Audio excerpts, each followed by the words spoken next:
आज मेरे पास कक्षा 10वीं के 10 से 15 बच्चों का कॉल आया।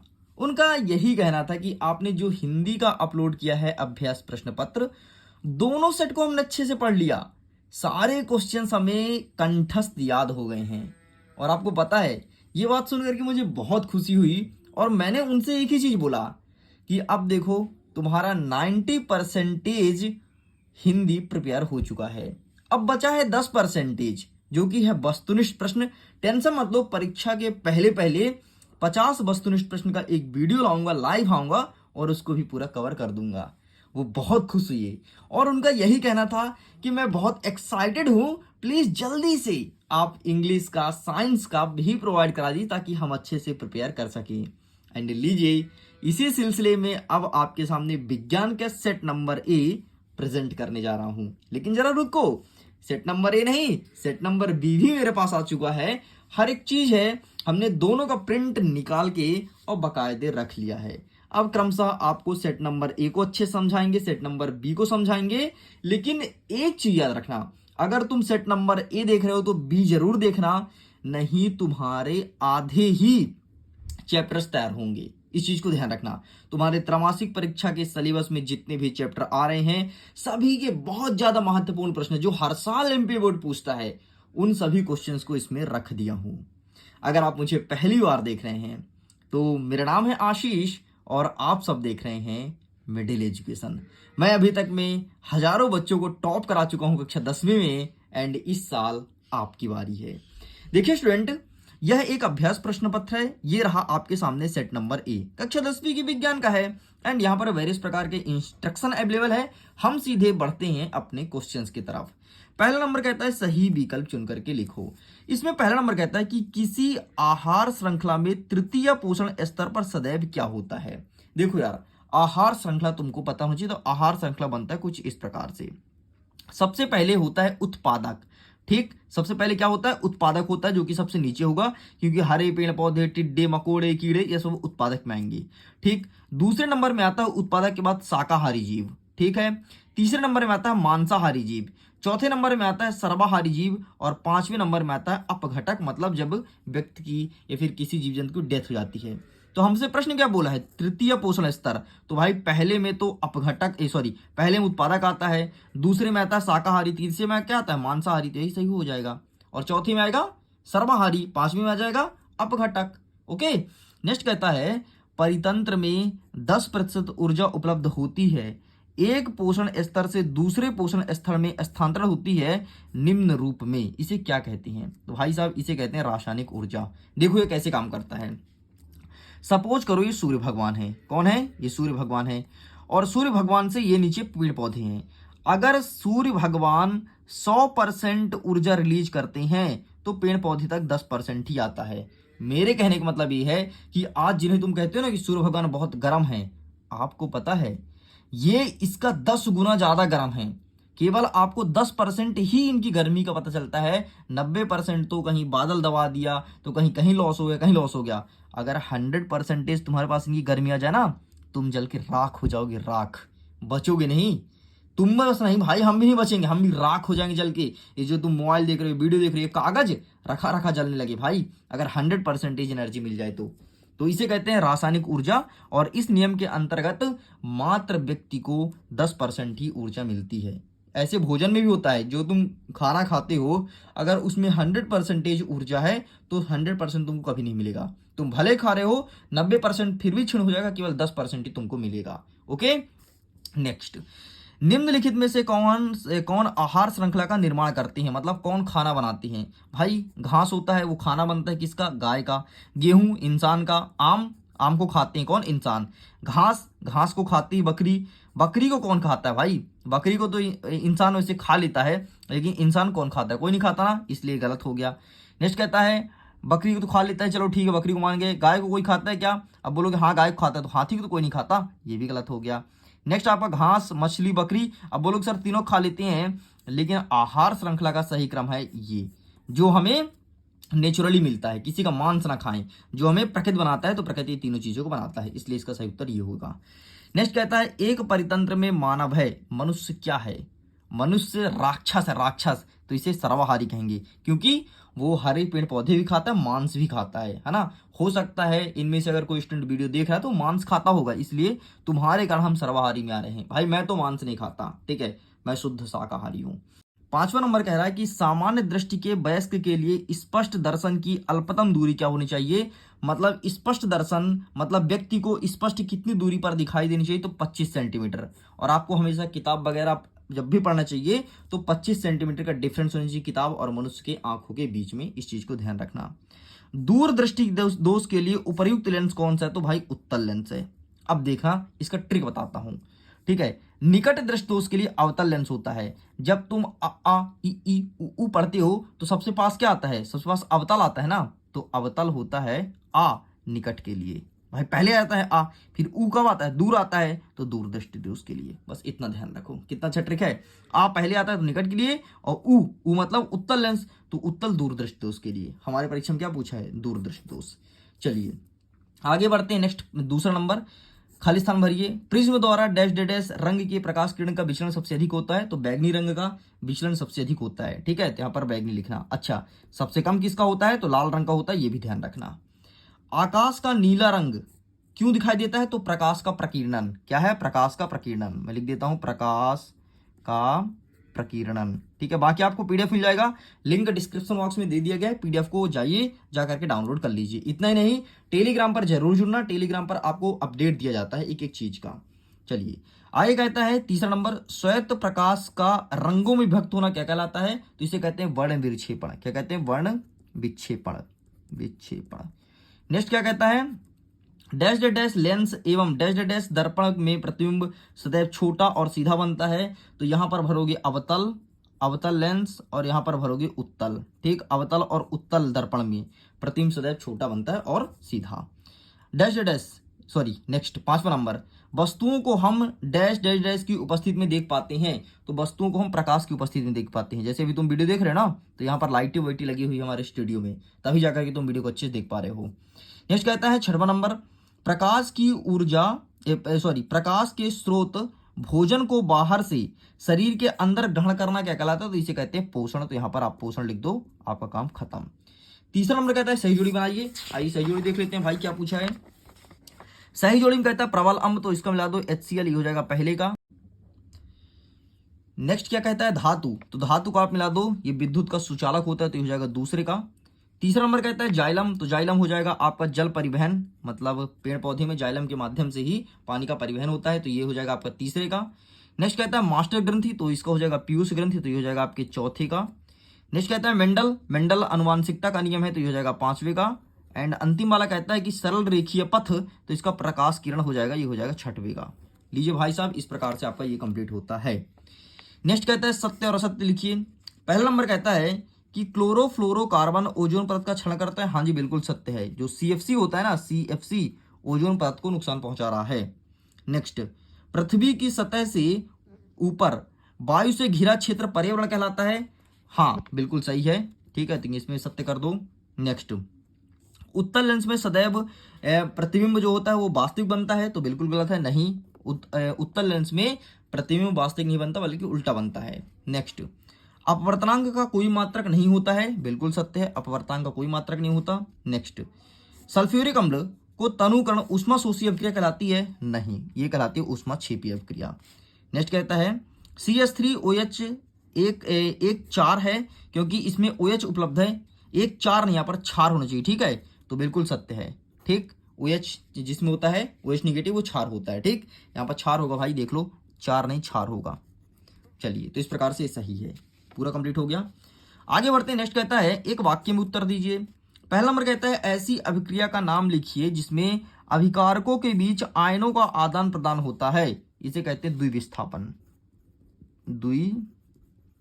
द्विविस्थापन अभिक्रिया। नेक्स्ट, लोहे पर जंग लगना किस प्रकार की अभिक्रिया है, तो संक्षारण है।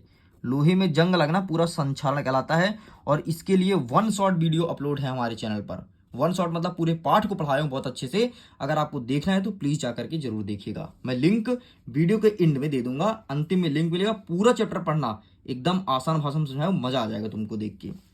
नेक्स्ट कहता है श्वेत प्रकाश की विक्षेपण में किस रंग के प्रकाश का न्यूनतम विचलन होता है, तो भाई लाल रंग का। अधिकतम किसका होता है? बैगनी रंग का। ये कहीं पर प्रश्न था इसका, ये देखो यहाँ पे था। और न्यूनतम किसका होता है? लाल रंग का। ठीक है। नेक्स्ट कहता है शुद्ध जल का पीएच मान कितना होता है? 7 होता है भाई, बच्चे को पता है। उस पदार्थ का नाम बताइए जो क्लोरीन से अभिक्रिया करके विरंजक चूर्ण देता है। अरे बुझा हुआ चूना। क्या लिखोगे? बुझा हुआ चूना। बुझा हुआ चूना। नेक्स्ट, वायु की उपस्थिति में होने वाले श्वसन को क्या कहते हैं? तो अवायवीय श्वसन। अवायवीय श्वसन। ठीक, अवायवीय श्वसन। बस इस प्रकार से कंप्लीट होता है। नेक्स्ट कहता है आपका 6वां नंबर, रासायनिक समीकरण से आप क्या समझते हैं? एग्जाम्पल देकर के समझाना है। तो आइए इसके लिए हम ले चलते हैं आपको अपने बुक में एंड यहां पर आंसर दिखाएंगे। क्या बोला? रासायनिक समीकरण ना, ये रहा आपके सामने। रासायनिक समीकरण अभिक्रिया को समीकरण के रूप में उसे अभिकारक तथा उत्पादों का प्रतीकात्मक निरूपण रासायनिक समीकरण कहलाता है। एंड ये रहा इसका एग्जाम्पल। ठीक, इतना लिखना है। चलिए नेक्स्ट कहता है कि संयोजन और वियोजन अभिक्रिया का उदाहरण से देना है। तो ये रहा भाई साहब संयोजन, वे रासायनिक अभिक्रियाएं जिसमें 2 या 2 से अधिक तत्व आपस में मिलकर के एक यौगिक बनाते हैं उसे कहते हैं संयोजन। एंड वियोजन देख लो, ये रहा आपके सामने वियोजन। वे अभिक्रियाएं जिसमें एकल पदार्थ वियोजित होकर के 2 या 2 से अधिक पदार्थ देती है उसे कहते हैं वियोजन। ये रहा इसका उदाहरण। ठीक, इतना लिख करके चले आ रहा है। चलिए नेक्स्ट कहता है रेडॉक्स अभिक्रिया से आप क्या समझते हैं? तो ये भी देख लो रेडॉक्स, ये रहा, जिसमें ध्यान सुन लो, डेफिनेशन इसमें सही से नहीं लिखा है, मैं बता देता हूं। ऐसी अभिक्रिया जिसमें अपचयन और उपचयन साथ में हो। देखो, ऐसी अभिक्रिया जिसमें अपचयन और उपचयन साथ में होता है उसे कहते हैं रेडॉक्स अभिक्रिया। एंड एग्जाम्पल के तौर पर ये देखो, यहां पर एग्जाम्पल लिखा गया है Zn प्लस CuSO4, ये बनेगा ZnSO4 and Cu। One short video बनाया हूं, इसको देख लोगे ना, यकीन मानो तुमसे पार्ट 1 के सारे क्वेश्चन आंसर बन जाएंगे। नेक्स्ट, वायु में जलने से पूर्व मैग्नीशियम रिवर को साफ क्यों किया जाता है? मतलब जब भी हम मैग्नीशियम को वायु में जलाते हैं तो सबसे पहले उसे साफ क्यों करते हैं? उसका जंग क्यों हटाते हैं? इससे क्या होता है? ज्वाला अच्छा देती है वो। कौन? Magnesium river. देखो, मैग्नीशियम रिवर के ऊपर एक धुंधली मैग्नीशियम ऑक्साइड आक्षण परत जम जाती है, उसे हटाने के लिए वायु में जलने से पूर्व मैग्नीशियम रिवर को साफ किया जाता है, क्योंकि आरक्षी पर मैग्नीशियम को ऑक्सीजन से क्रिया करने से रोकती है। मतलब अगर मैग्नीशियम रिवर पर मैग्नीशियम ऑक्साइड लग जाता है ना, तो मैग्नीशियम अच्छे से जलता नहीं है और अच्छे से प्रकाश नहीं देता, इसलिए उसे साफ किया जाता है। नेक्स्ट कहता है अथवा में लोहे की वस्तु को संक्षारण से बचाने के लिए क्या करना चाहिए? तो बच्चे को पता है कि लोहे की वस्तु में पेंट कर देना चाहिए, वार्निश पोत देना चाहिए ताकि वो संक्षारण से बचे। तो पेंट या वार्निश करना चाहिए। दूसरी बात, उसे ऑक्सीजन के संपर्क में खुला नहीं छोड़ना चाहिए। बस ये 2 आपको लिखना है। ठीक है। नेक्स्ट 9वां नंबर क्या कहता है? ऊष्माक्षेपी और ऊष्माशोषी अभिक्रिया। ठीक है, तो आप इसको भी देख लो, क्या होता है ऊष्माक्षेपी और क्या होता है ऊष्माशोषी अभिक्रिया। ठीक है, तो ये रहा भाई साहब, ये क्या पूछा है आपसे? उदाहरण दीजिए। ठीक है, केवल परिभाषा उदाहरण लिखना है। तो ये देखो, इन अभिक्रियाओं में ऊष्मा का उत्सर्जन होता है और इसमें ऊष्मा का अपशोषण होता है। तो क्या लिखोगे? ऊष्माक्षेपी अभिक्रिया ऐसी अभिक्रिया जिसमें ऊष्मा उत्सर्जित होते हैं उसे कहते हैं ऊष्माक्षेपी, और जिसमें ऊष्मा का अपशोषण होता है उसे कहते हैं ऊष्माशोषी। एंड यहाँ पर एग्जाम्पल लिखा गया मीथेन का दहन, ये रहा, और ये यहाँ पर लिखा है बर्फ का जल में परिवर्तन, ये रहा आपके सामने। बस इतना आपको लिखना है। ठीक है, बाकी अंतर भी लिख सकते हो, बाकी जिस प्रकार से मैं समझाऊं वैसे ही लिखना। कि आलू के चिप्स के थैले में नाइट्रोजन गैस को क्यों भरते हैं, समझाइए। आखिरकार क्या रीजन है कि हम नाइट्रोजन गैस को भरते हैं? देखो यार, आलू के चिप्स तो सब खाए होगे ना। अरे वही यार, जो 5 रुपए 10 रुपए खरीद लेते हो, उस चिप्स को जैसे तुम खोलोगे तो उसमें नाइट्रोजन गैस भरी होती है और वो बाहर निकल आती है। आपको पता है नाइट्रोजन गैस क्यों भरते हैं? क्योंकि वो चिप्स खराब ना हो और लंबे समय तक पैक करके रखा जा सके। अगर नाइट्रोजन के स्थान पर ऑक्सीजन भर देगी ना, तो उसमें कीड़ा लग जाएगा, छोटे छोटे कीड़े। फिर तो खाओगे नहीं तुम चिप्स को, चिप्स भी फेंकोगे और दुकान वाले को गाली सो अलग दे के आओगे। तो देखो, इसका आंसर ये है कि आलू के चिप्स के थैले में नाइट्रोजन गैस इसलिए भरते हैं क्योंकि नाइट्रोजन कम क्रियाशील गैस है। आलू के चिप्स अधिक समय तक विकृति गंधिता से बचाया जा सकता है, मतलब खराब होने से बचाया जा सकता है, इसलिए हम नाइट्रोजन गैस का उपयोग करते हैं। अगर इसके स्थान पर ऑक्सीजन भरे तो क्या होगा? कीड़े लग जाएंगे छोटे छोटे, और छोटे छोटे कीड़े घूमने लगेंगे तो तुम तो चिप्स नहीं खाने वाले हो। फिर नेक्स्ट देखते हैं, अम्ल और क्षार किसे कहते हैं? अम्ल और क्षार किसे कहते हैं, समझाइए। तो ये रहा आपके सामने अम्ल। देखो, ये अंतर में दिया गया है, लेकिन आपको कैसे लिखना है ये समझा देता हूं। अम्ल किसे कहते हैं? तो अम्ल स्वाद में खट्टे होते हैं, नीला लिटमस पेपर को लाल कर देते हैं। बस इतना ध्यान रखना। एक ट्रिक याद रखना, क्या रखोगे? अनिल। अनिल नाम याद रखना, क्या? अनिल। अनिल मतलब आ मतलब अम्ल, नी मतलब नीला, ला मतलब लाल। जो अम्ल होते हैं वो नीला लिटमस पेपर को लाल कर देते हैं, अनिल, याद रखना। बस। अब क्षार क्या होता है? जस्ट उल्टा। ये स्वाद में अगर खट्टे होते हैं तो ये कड़वे होते हैं, और ये क्या करते हैं? नीला को लाल करते हैं, तो लाल को नीला कर देते हैं। बस ये है क्षार। ओके, चलिए साइड करते हैं, नेक्स्ट देखते हैं। नेक्स्ट अथवा हम कहता है कि पीएच स्केल किसे कहते हैं। देखो भाई यार, अम्लीय है, क्षारीय है, या फिर कोई चीज उदासीन है, इसका पता लगाने के लिए सोरेनसन नामक साइंटिस्ट आए और इन्होंने एक स्केल की खोज कर गई जिसे कहते हैं पीएच स्केल। एंड यहां पर देख लो लिखा है, किसी विलयन में उपस्थित हाइड्रोजन आयन की सांद्रता ज्ञात करने के लिए एक स्केल विकसित किया गया है जिसे कहते हैं पीएच स्केल। हाइड्रोजन आयन का मतलब क्या है? अम्लीयता बताने के लिए। नेक्स्ट कहता है प्रश्न क्रमांक 11, पीतल एवं तांबे के बर्तन में दही एवं खट्टे पदार्थ क्यों नहीं रखना चाहिए? ऐसा क्या रीजन है कि तांबा और पीतल के बर्तन में अगर तुम दही और खट्टे पदार्थ रखोगे ना तो रातों रात तुम्हारे बर्तन में छेद हो जाएगा। जिसको भरोसा नहीं है तो एक जाओ तांबे का बर्तन खरीदो, उसमें रात में तुम दही या अचार रख दो, कोई भी खट्टा पदार्थ, अचार रख दो, नींबू का रस निचोड़ दो, भाई पूरा छेद हो जाएगा उसमें। और अगर मम्मी का बर्तन होगा ना तो मम्मी कूटेगी सो अलग। इसका आंसर क्या लिखोगे? ये देखो, पीतल एवं तांबे के बर्तन में दही व खट्टे पदार्थ इसलिए नहीं रखना चाहिए क्योंकि इन पदार्थों की प्रकृति अम्लीय होती है जो कि बर्तन से अभिक्रिया कर सकती है, इसलिए नहीं रखना है, नहीं तो बर्तन में होल हो जाएगा। नेक्स्ट कहता है कि धोनी का सोडा थोड़ी ना है कि क्रिकेटर धोनी, ये धोने का सोडा है, धोने। क्या यार, धोने का धोनी हो गया है ना। धोनी का सोडा सॉरी धोने का सोडा एवं बेकिंग सोडा का दो उपयोग बताओ। धोने का सोडा मतलब निर्वा यार, जिससे तुम कपड़ा धुलते हो, और बेकिंग सोडा मतलब जिसको तुम खाना में उपयोग करते हो।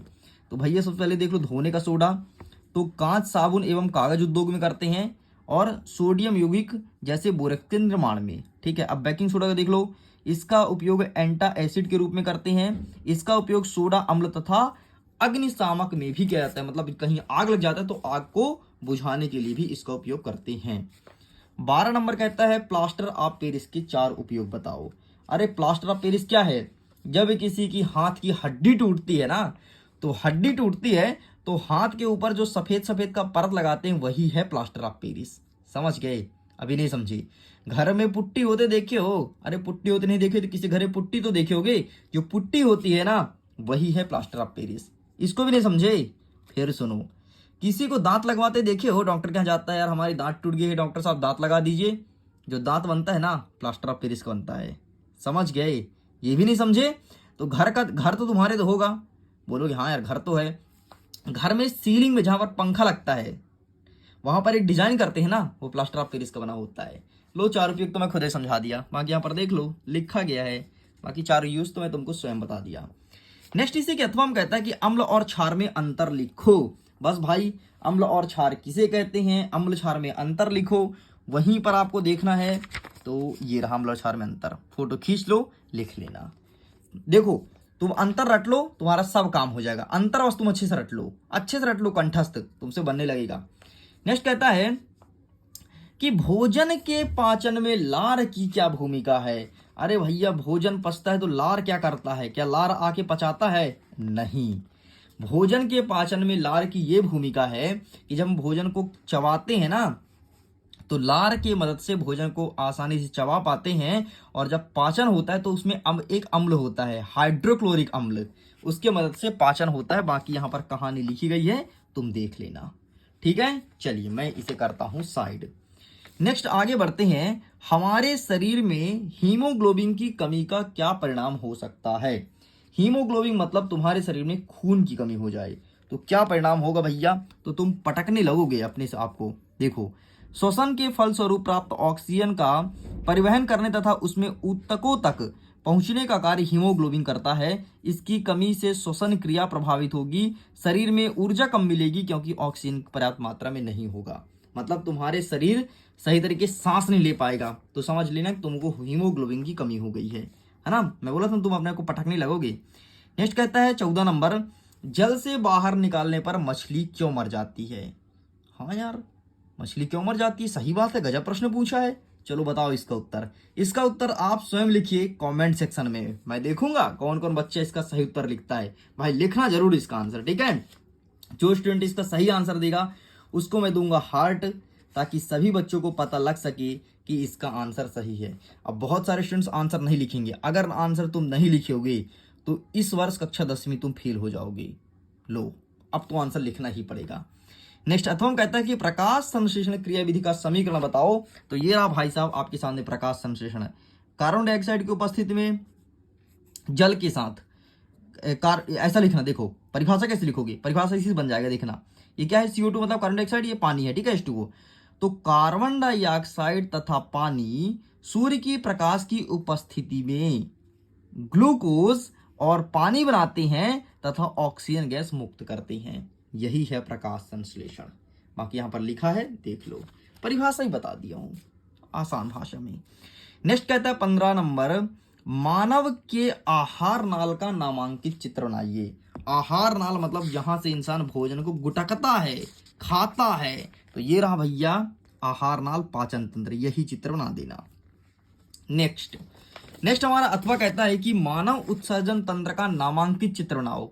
उत्सर्जन तंत्र मतलब मानव जहां से बेकार पदार्थ को उत्सर्जित करता है, मलमूत्र त्यागता है, वो वाला चित्र। ये देखो भैया, ये वो वाला चित्र है, यही चित्र आपको बनाना है। साइड करते हैं। नेक्स्ट कहता है मानव हृदय का, अब एक हृदय का चित्र बनाना है, जिससे तुम बोलते हो ना दिल मेरा धक धक करने लगा, बस उसी का चित्र बनाना है। तो ये रहा आपका दिल और यही करता है धक धक, देख लो भैया। नेक्स्ट इसके अथवा में कहता है कि धमनी और सिरा में अंतर बताइए। क्या गजब प्रश्न पूछा, धमनी और सिरा में अंतर। तो ये रहा भाई साहब आपके सामने धमनी और सिरा, ठीक। तो आपको कम से कम 4 अंतर पढ़ लेना है।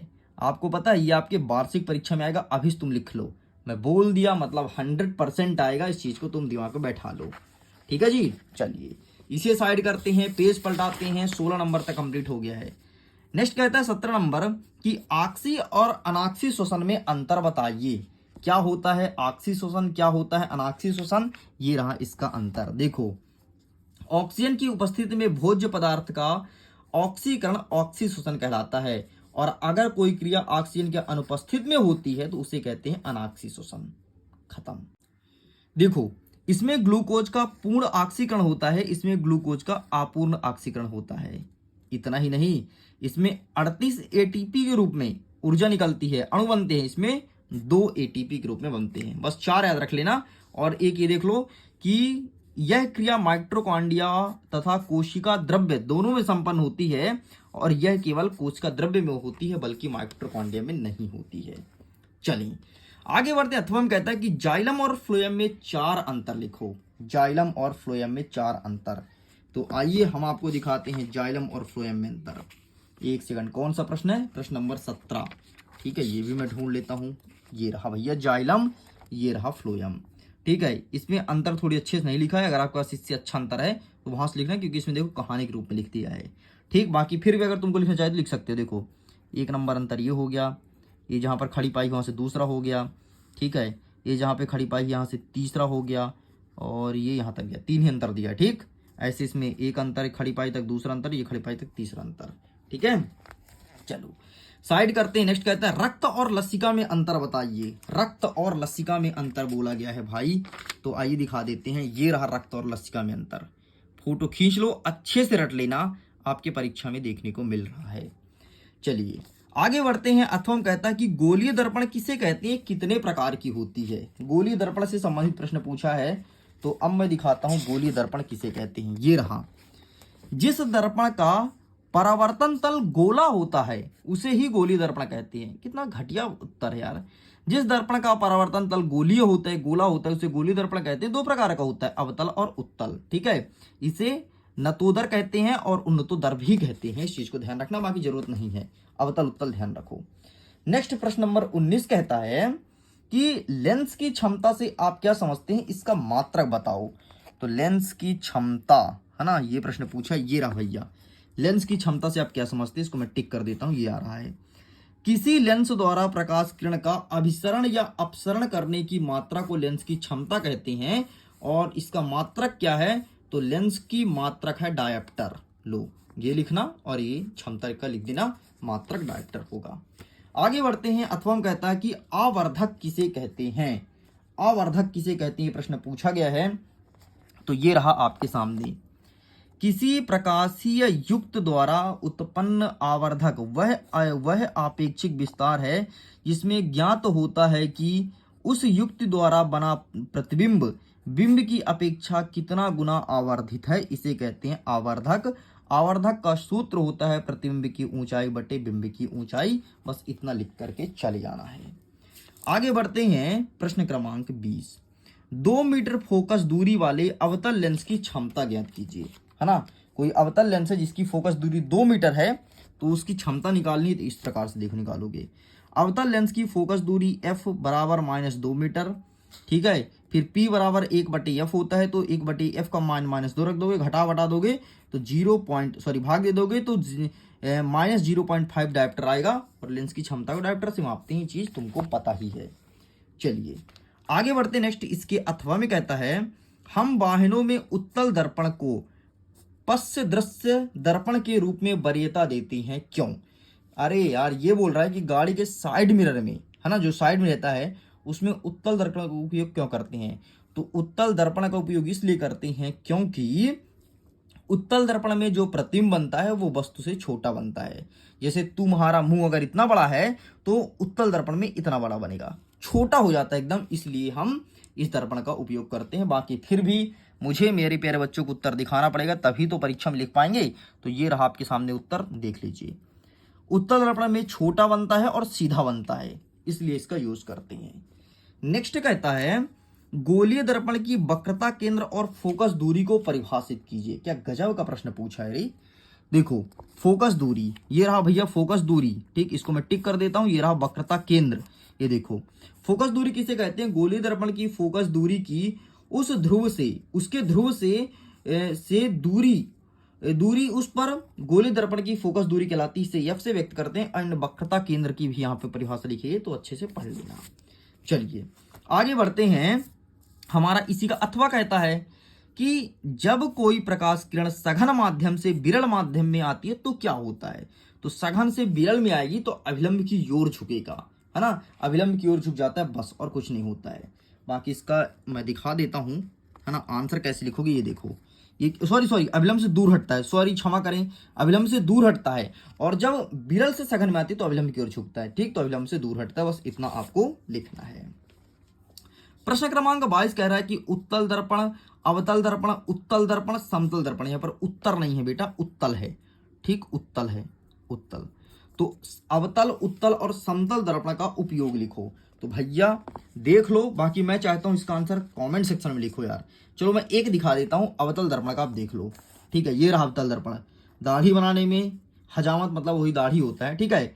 डॉक्टर जब नाक, कान, गला इत्यादि की जांच करता है तो, और सर्च लाइट और टॉर्च में जो सामने लगा होता है वो आपका अवतल दर्पण होता है। ये कोई चीज को फैलाने का काम करता है। उत्तल और समतल दर्पण का उपयोग बताना। समतल दर्पण तुम जानते हो, डेली सुबह सुबह उठते हो, बढ़िया अपना शकल देखते हो, क्रीम पाउडर लगाते हो, वो घर में समतल दर्पण होता है। उत्तल दर्पण गाड़ी के साइड मिरर में इसका उपयोग किया जाता है। नेक्स्ट इसके अथवा में कहता है कि प्रकाश के परावर्तन का नियम क्या है। वाह गजब प्रश्न पूछा है। तो जब किसी प्रकाश की किसी सतह से टकरा करके वापस उसी माध्यम में लौटना परावर्तन कहलाते हैं। देखो ये परावर्तक सतह है, ये प्रकाश आ रही है, यहाँ टकरा करके इसी माध्यम में जा रही है, इसे कहेंगे प्रकाश का परावर्तन। इसके दो नियम है।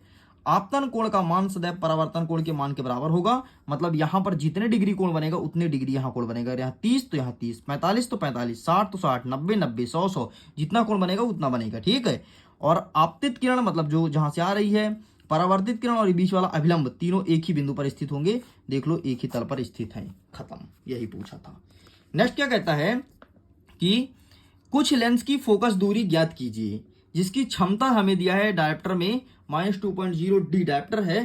तो यह किस प्रकार का लेंस है। गजब प्रश्न पूछा है, गजब। ये रहा इसका उत्तर, 2019 में भी पूछा गया वाला प्रश्न, ठीक है। ये देखो, किसी लेंस द्वारा प्रकाश किरण को अभिसरण या अपसरण करने की मात्रा को उसकी क्षमता के रूप में व्यक्त करते हैं। P बराबर 1/f। लेंस की क्षमता इतनी है, ठीक है। फोकस दूरी इसकी क्या होगा, -0.5 मीटर होगा। इस प्रकार से निकल आया है। आगे बढ़ते हैं अंतिम प्रश्न।